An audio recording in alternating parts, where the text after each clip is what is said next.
الحمد لله رب العالمين نحمده ونستعينه ونؤمن به ونتوكل عليه ونعوذ بالله من شرور أنفسنا ومن سيئات أعمالنا من يهد الله فلا مضل له ومن يضلل فلا هادي له وأشهد أن لا إله إلا الله وحده لا شريك له وأشهد أن محمدا عبده ورسوله اللهم صل على محمد وعلى آل محمد كما صليت على إبراهيم وعلى آل إبراهيم وبارك على محمد وعلى آل محمد كما باركت على إبراهيم وعلى آل إبراهيم إنك حميد مجيد أما بعد فإن خير الحديث كتاب الله وخير الهدي هدي محمد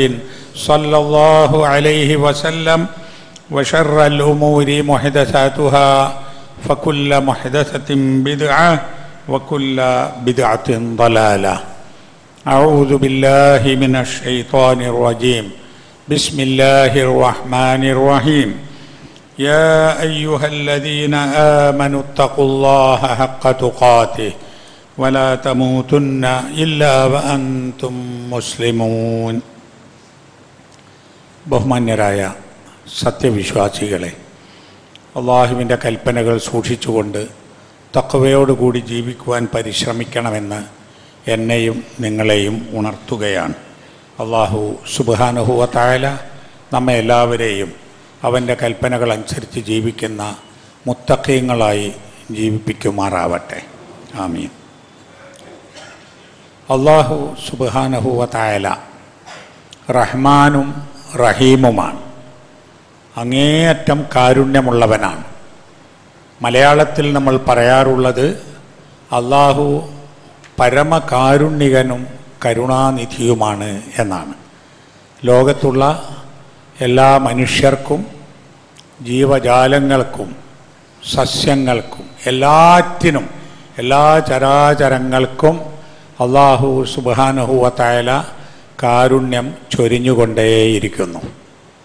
യാതൊരു വ്യത്യാസവുമില്ലാതെ, പ്രദേശത്തിൻ്റെയോ മതത്തിൻ്റെയോ വിശ്വാസത്തിൻ്റെയോ ഒരു വ്യത്യാസവുമില്ലാതെ അള്ളാഹുവിൻ്റെ കാരുണ്യം എല്ലാവർക്കും ലഭിക്കുന്നു. അള്ളാഹുവിൻ്റെ കാരുണ്യമാണ് ഈ പ്രപഞ്ചം. ഈ പ്രപഞ്ചത്തിലെ ആവാസ വ്യവസ്ഥ, നമുക്കിവിടെ ജീവിക്കുവാനുള്ള വായുവും വെള്ളവും വെളിച്ചവും, ഈ പ്രകൃതിയോട് ചേർന്നുള്ള നമ്മുടെ ശരീരവും അതിൻ്റെ അവയവങ്ങളും, നമുക്ക് ഭക്ഷിക്കുവാൻ ആവശ്യമായ ഭക്ഷ്യപദാർത്ഥങ്ങൾ, ഫലങ്ങളും പഴങ്ങളും മറ്റ് മാംസങ്ങളും എല്ലാം, നമുക്ക് കുടിക്കാൻ ആവശ്യമായ വെള്ളം എല്ലാം അള്ളാഹുവിൻ്റെ കാരുണ്യമാണ്.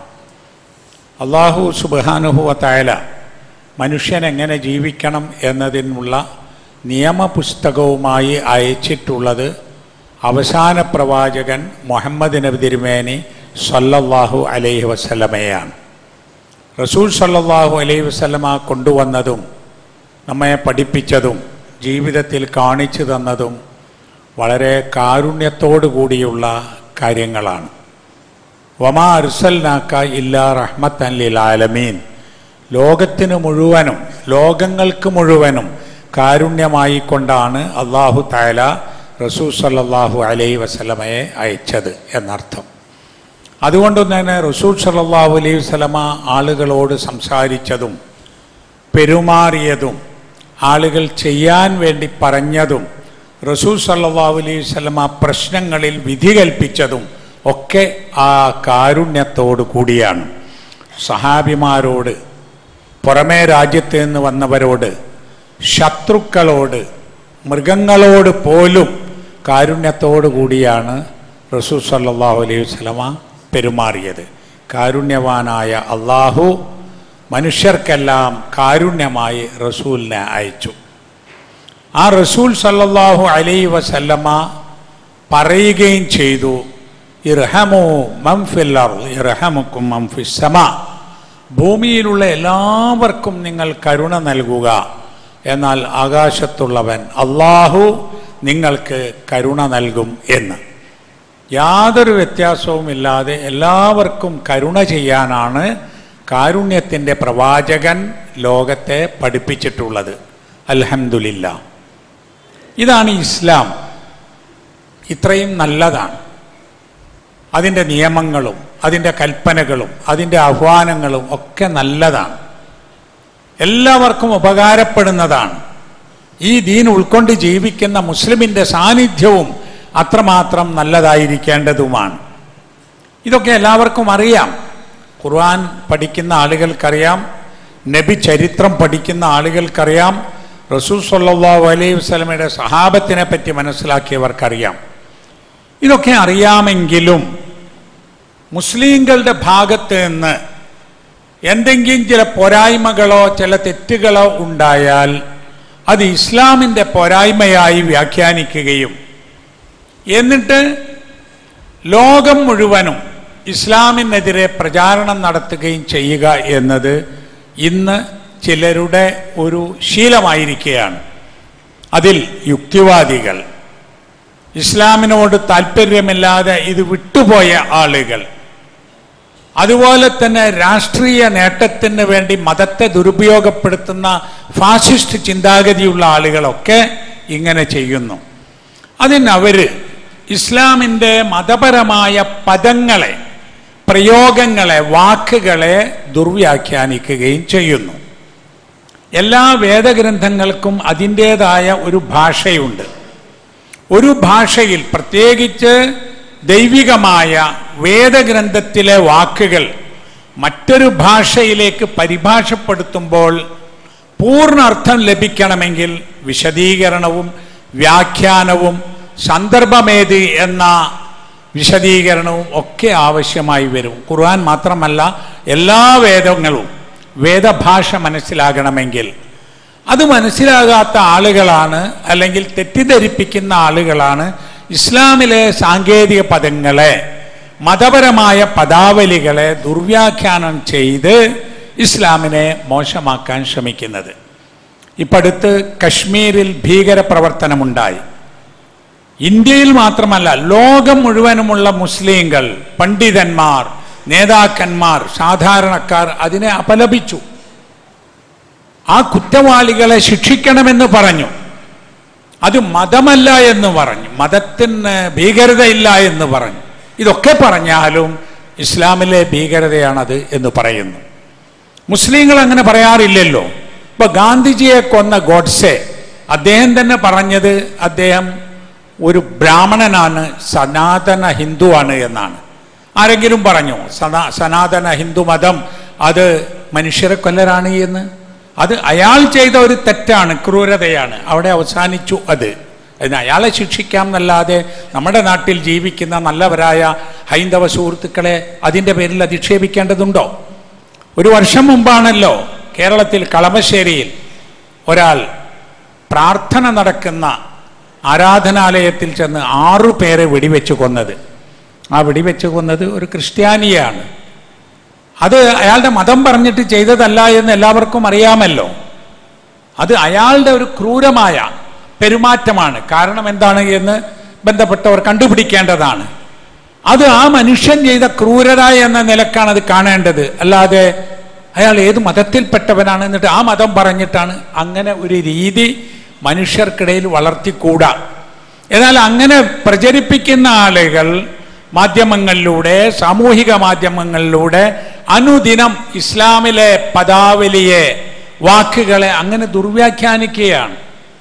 ഈ വിഷയമുണ്ടായപ്പോൾ, ഭീകരാക്രമം ഉണ്ടായ അടുത്ത ദിവസങ്ങളിൽ ഒരു ചാനൽ പ്രവർത്തകർ വന്ന് എന്നോട് തന്നെ ചോദിച്ചു, കലിമ ചൊല്ലാൻ പറഞ്ഞല്ലോ അവിടെ അക്രമികൾ, കലിമ മനുഷ്യനെ കൊല്ലാനുള്ളതാണോ അല്ലെങ്കിൽ മരിക്കുമ്പോൾ ചെല്ലാനുള്ളതാണോ, അതെന്താണ് എന്ന്. അപ്പോൾ അങ്ങനെയാണ് പഠിപ്പിച്ചത്, കലിമ ചൊല്ലുക എന്നിട്ട് ആളെ കൊല്ലുക എന്നാണ് എന്ന്. ആളുകൾ പലതും ചൊല്ലും, പറയും. അപ്പോൾ ഹരേ ശ്രീറാം എന്ന് പറഞ്ഞുകൊണ്ട് നമ്മുടെ രാജ്യത്തിൻ്റെ പല ഭാഗങ്ങളിലും പാവം മനുഷ്യരെ കൊന്നു.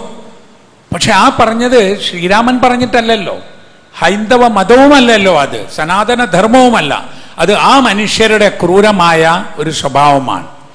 ഞാനതിന് പറഞ്ഞു കൊടുത്തു, മരിക്കാൻ നേരത്ത് പറയാൻ എന്നല്ല, ജനിക്കുമ്പോഴും അതാണല്ലോ നമ്മൾ പറയുന്നത്. ഒരു കുഞ്ഞ് ജനിച്ചാൽ ആ കുഞ്ഞിനെ കൊണ്ടുവരുമ്പോൾ അതിന് ബാങ്ക് കൊടുക്കും. ആദ്യം കേൾക്കുന്നത് നല്ല വാക്കുകളാവാൻ, അതിൽ കലിമയുണ്ട്.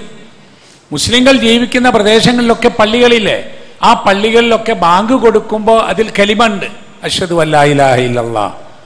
മുസ്ലിങ്ങളുടെ പ്രാർത്ഥനകളിൽ അതുണ്ട്, എല്ലായ്പ്പോഴും ഉണ്ട്. അതൊരു പുതിയ സാധനം കണ്ടുപിടിച്ചതല്ല. അപ്പോൾ പ്രശ്നം എന്താണെന്നറിയോ?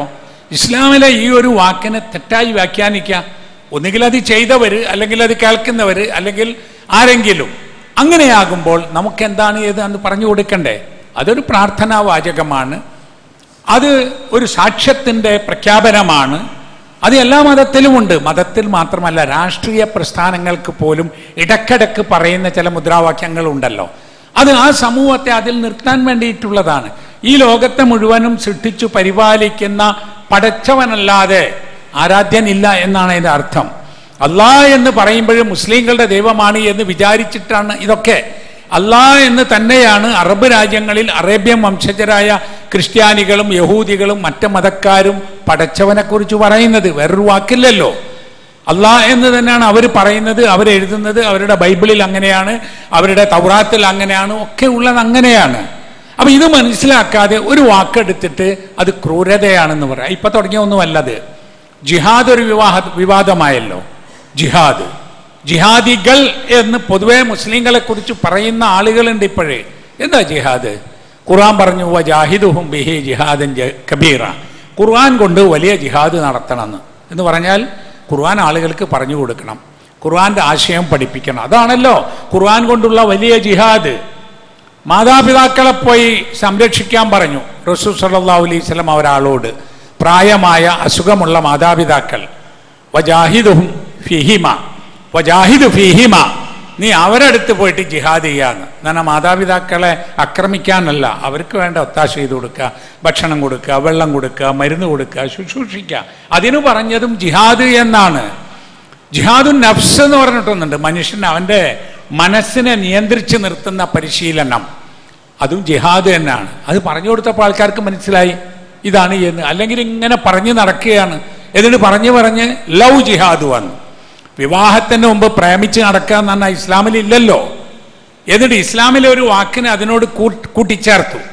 പിന്നെ കുറെ കഴിഞ്ഞ് ലഹരി പദാർത്ഥങ്ങൾ കഞ്ചാവും മറ്റും പിടികൂടിയപ്പോഴേ അതിന് നാർക്കോട്ടിക് ജിഹാദ് എന്ന് പറഞ്ഞു. വിവരമില്ലാത്ത ആളുകളൊന്നും അല്ല പറയുന്നത്, അവിടെയും ജിഹാദ് വെച്ചു. പിന്നെ കുഴൽപ്പണം പിടിച്ചപ്പോഴേ അവിടെ സ്മഗ്ലിംഗ് ജിഹാദ് എന്ന് പറഞ്ഞു. അതൊക്കെ വളരെ ക്രൂരമല്ലേ? അങ്ങനെ പറയുന്നത് പറയാൻ പാടുണ്ടോ? അതുപോലെ ഭീകരവാദങ്ങൾ, എവിടെയെങ്കിലും തീവ്ര പ്രവർത്തനങ്ങൾ ഉണ്ടാകുമ്പോൾ അതിന് ജിഹാദ് എന്ന് പറയും. ഖുർആൻ പഠിക്കുമ്പോൾ വേണ്ട വിധത്തിൽ പഠിച്ച് മനസ്സിലാക്കണം. യുദ്ധാവസ്ഥയിൽ നിർദ്ദേശങ്ങൾ ഉണ്ടാകും. അത് ഖുർആനിലുണ്ട്, ബൈബിളിലുണ്ട്, മഹാഭാരതത്തിലുണ്ട്, രാമായണത്തിലുണ്ട്, എല്ലാ വേദഗ്രന്ഥങ്ങളിലുമുണ്ട്, എല്ലാ രാജ്യങ്ങളുടെ നിയമങ്ങളിലുമുണ്ട് യുദ്ധസമയത്തുള്ള നിയമങ്ങൾ. അതിനെ ആ പശ്ചാത്തലത്തിൽ നിന്ന് മാറ്റി വെച്ചിട്ട് സാധാരണ ജീവിതത്തിൽ അപ്ലൈ ചെയ്താൽ എങ്ങനെ ഉണ്ടാവും? അതാണ് 100-ലധികം ആയത്തുകളിൽ ആളെ കൊല്ലാൻ പറഞ്ഞിട്ടുണ്ട്, അക്രമം പറഞ്ഞിട്ടുണ്ട് എന്ന് പറഞ്ഞ് ഇപ്പോൾ പ്രചരിപ്പിക്കുന്നത്. ഒരൊറ്റ ആയത്തും നമുക്ക് പറഞ്ഞു കൊടുക്കാം യുദ്ധ പശ്ചാത്തലത്തിലല്ലാതെ ആളെ കൊല്ലാൻ പറഞ്ഞത് ഖുർആനിലില്ല. യുദ്ധം തുടങ്ങിയാൽ പിന്നെ അങ്ങനെയാണ്. എന്നിട്ടുമുണ്ട് യുദ്ധത്തിൽ ഒരു സന്ധിയും സമാധാനവും വന്നാൽ ഒരു സന്ധിക്ക് വേണ്ടി ശത്രുക്കൾ തയ്യാറായാൽ നിങ്ങൾ ആ സന്ധി സ്വീകരിക്കണമെന്ന് ഖുർആൻ പറഞ്ഞിട്ടുള്ളതും പ്രേരിപ്പിച്ചിട്ടുള്ളതും സമാധാനത്തിനാണ്.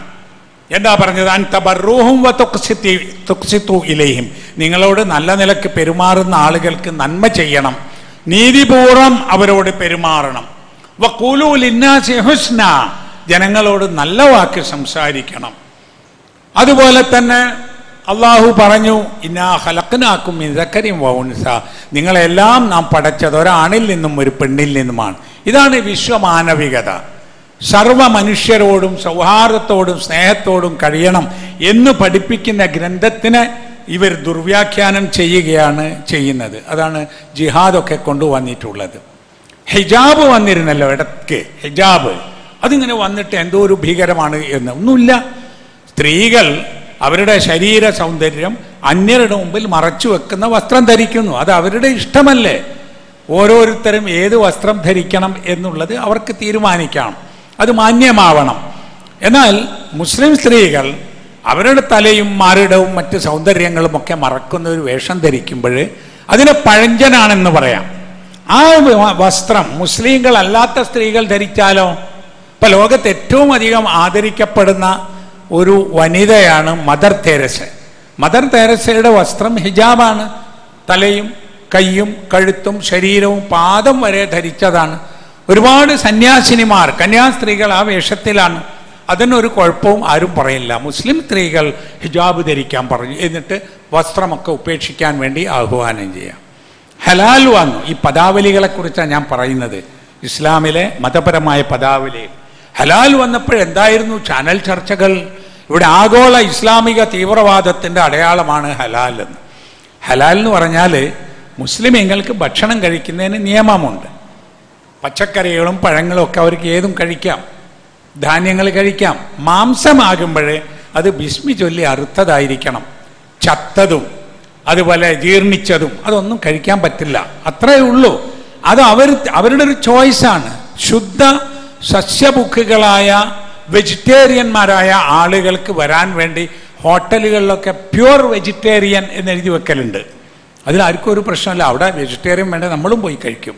കാരണം അത് ഇഷ്ടപ്പെടുന്നവർക്ക് അതുള്ളൊരടയാളമാണ്. പക്ഷെ ഇതൊക്കെ വന്നിട്ട് ആഗോള ഇസ്ലാമിക തീവ്രവാദത്തിലേക്ക് കൂട്ടിച്ചേർക്കുകയാണ്. പക്ഷെ അതൊന്നും നിലനിൽക്കില്ല.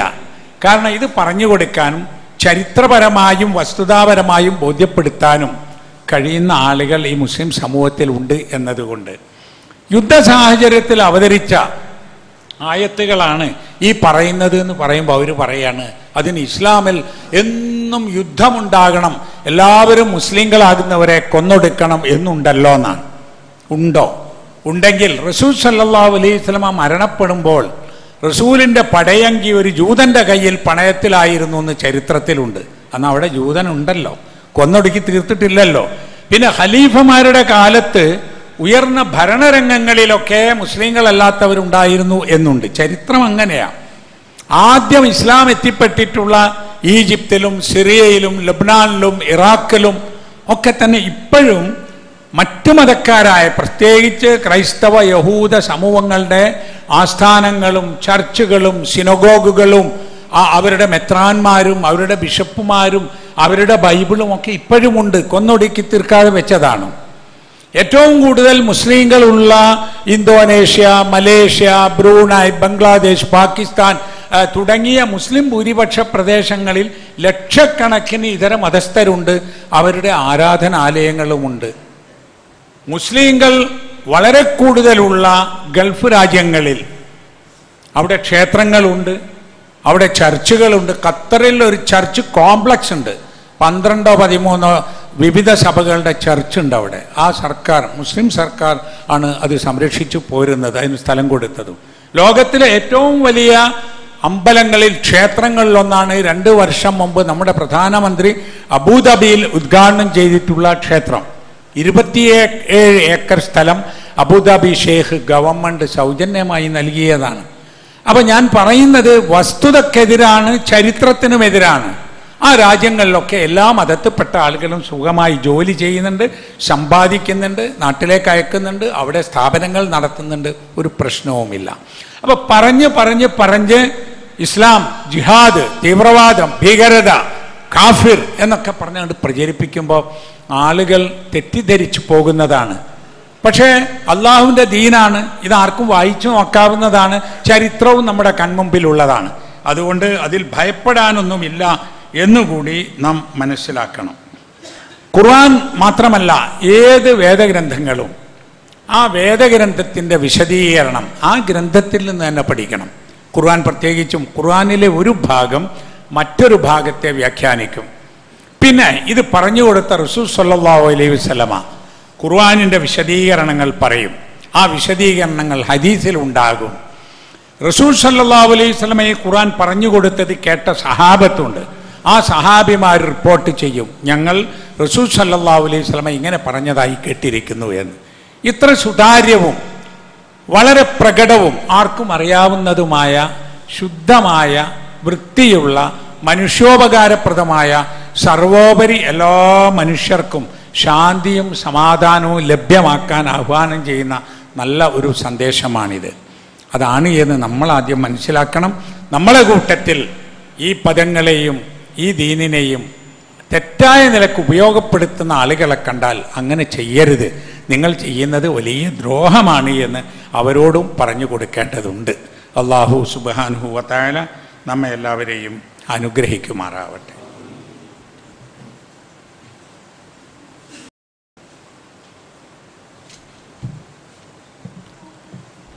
അൽഹംദുലില്ലാഹി റബ്ബിൽ ആലമീൻ വൽആഖിബത്തു ലിൽമുത്തഖീൻ വസല്ലല്ലാഹു അലാ നബിയ്യിഹിൽ കരീം വഅലാ ആലിഹി വസഹ്ബിഹി അജ്മഈൻ. ഇത്തഖുല്ലാഹ ഇബാദല്ലാഹ്. അള്ളാഹുവിൻ്റെ വിധിവിലക്കുകൾ സൂക്ഷിച്ച് തഖ്വയോടുകൂടി ജീവിക്കണമെന്ന് വീണ്ടും ഉണർത്തുകയാണ്. നമ്മൾ ഹജ്ജ് മാസത്തിലേക്ക് പ്രവേശിച്ചിരിക്കുകയാണ്. ദുൽഖഅദ, ദുൽഹിജ്ജ, മുഹറം ഈ മാസങ്ങളെക്കുറിച്ച് ഹജ്ജ് മാസങ്ങൾ എന്ന് പറയും. അതിൽ ഹജ്ജ് നടക്കുന്നത് ദുൽഹജ്ജ് മാസത്തിലാണ്. 8 മുതൽ 13 വരെയുള്ള ദിവസങ്ങളിൽ ഹജ്ജിൻ്റെ കർമ്മങ്ങളാണ്. എന്നാൽ നേരത്തെ എത്തുകയും ഹജ്ജിൻ്റെ പ്രാഥമികമായ കാര്യങ്ങളിൽ പ്രവേശിക്കുകയും ചെയ്യുന്നതിന് കുറേ നേരത്തെ സമയം അനുവദിച്ചിട്ടുണ്ട്. ഈ മാസത്തിലേക്ക് പ്രവേശിക്കുമ്പോൾ ഇപ്പോൾ നമ്മുടെ കൂട്ടത്തിൽ ഹജ്ജിന് പോയി തുടങ്ങുകയാണ് ആളുകൾ. ആ ആളുകൾ ശ്രദ്ധിക്കേണ്ട ചില കാര്യങ്ങളും നമ്മൾ മനസ്സിലാക്കേണ്ട ചില കാര്യങ്ങളും ശ്രദ്ധയിൽപ്പെടുത്തുകയാണ്. ഒന്ന്, ഹജ്ജിന് പോകുന്ന ആളുകൾ ഹജ്ജിൽ ശ്രദ്ധിക്കാൻ വേണ്ടി അതിനുവേണ്ടി ഒരുക്കം, അപേക്ഷ കൊടുക്കൽ, പണം ശേഖരിക്കൽ, അത് അയച്ചു കൊടുക്കൽ, ഇങ്ങനെ പലതും ചെയ്യുന്ന സമയമാണ്. അള്ളാഹു ഖുർആനിൽ ഹജ്ജിന് പോകുമ്പോൾ ശ്രദ്ധിക്കേണ്ട ഒരു കാര്യം പറഞ്ഞു, വതസവ്വദു, നിങ്ങൾ ഈ ഹജ്ജ് യാത്രയിൽ ആവശ്യമായ ഭക്ഷണം കരുതുക. ഫൈന ഖൈറ സാദി തഖ്വ, ഏറ്റവും ഉത്തമമായ ഭക്ഷണം തഖ്വയാകുന്നു എന്ന്. അപ്പം അതെന്താ? ഹജ്ജിന് പോകുമ്പോൾ ദീർഘമായ ഒരു യാത്ര, പണ്ട് മാസങ്ങളോളം നിലനിൽക്കുന്ന യാത്രയാണ്. അവിടെ കാശ് കൊടുത്ത് ഭക്ഷണം വാങ്ങാൻ കിട്ടുകയൊന്നും ഇല്ലാത്ത കാലമാണ്. അപ്പോൾ പോകുന്ന ആളുകൾ പ്രത്യേകിച്ചും കപ്പലിലൊക്കെ പോകുമ്പോൾ, അതിനു മുമ്പ് നടന്നു പോകുമ്പോൾ ഭക്ഷണമൊക്കെ കൂടെ കൊണ്ടുപോകലാണ്. അപ്പോൾ ഭക്ഷണം കൊണ്ടുപോവുക എന്നത് മനുഷ്യൻ്റെ ജീവൻ നിലനിൽക്കാൻ ആവശ്യമായൊരു സംഗതിയാണ്. ഇന്ന് കാശുണ്ടെങ്കിൽ അവിടുന്ന് വാങ്ങി കഴിക്കാൻ കഴിയും. ഞാൻ സൂചിപ്പിക്കുന്നത്, നിങ്ങൾ ഹജ്ജ് യാത്രയിൽ ആവശ്യമായ ഭക്ഷണം കരുതുക എന്ന് പറഞ്ഞപ്പോൾ ഏറ്റവും നല്ല ഭക്ഷണം അത് തഖ്വയാണ് എന്നല്ല പറഞ്ഞു. എന്ന് പറഞ്ഞാൽ തഖ്വ കരുതൽ അതിനൊന്നാം സ്ഥാനം കൊടുക്കണം, മറ്റേ ഭക്ഷണവും വേണം. അപ്പം നമ്മൾ പോകുന്നത് ഹജ്ജിനാണ്. ഹജ്ജ് ഒരു തവണ മാത്രം നിർബന്ധമുള്ള ഒരു സംഗതിയാണ്. ഹജ്ജ് ചെയ്ത മനുഷ്യൻ എല്ലാ കുറ്റങ്ങളും അല്ലാഹു തആല മാപ്പാക്കി പുറത്തു കൊടുത്തിട്ട് അന്ന് ജനിച്ച കുഞ്ഞിനെ പോലെ ശുദ്ധനായി വരുന്നതാണ് എന്ന സംഗതികളൊക്കെ മനസ്സിലുണ്ടാകണം. ഞാൻ ഹജ്ജിനാണ് പോകുന്നത്, ഹജ്ജിനിടയിലും അത് ഓർമ്മ ഉണ്ടാവണം, ഹജ്ജ് കഴിഞ്ഞാലും ഓർമ്മയുണ്ടാവണം, ഞാൻ ഹജ്ജ് ചെയ്ത ഒരു മനുഷ്യനാണ്, ഞാൻ കുറേ അധികം സൂക്ഷിക്കേണ്ടതുണ്ട്, ഇനി തെറ്റുകുറ്റങ്ങൾ വരാതിരിക്കാൻ ശ്രമിക്കണം. അതാണ് ഹജ്ജിന് പോകാൻ ഒരുങ്ങിയ ആളുകളോട് പറയാനുള്ളത്. അവർ ചെയ്യേണ്ട രണ്ടാമത്തെ കാര്യം റസൂൽ സല്ലല്ലാഹു അലൈഹി വസല്ലം പറഞ്ഞിട്ടുണ്ട്, ഖുദൂ അന്നീ മനാസിക്കക്കും, ഈ കർമ്മം, ഈ ആരാധന, ഇത് നിങ്ങൾ എന്നിൽ നിന്ന് കണ്ടുപഠിക്കണം എന്ന്.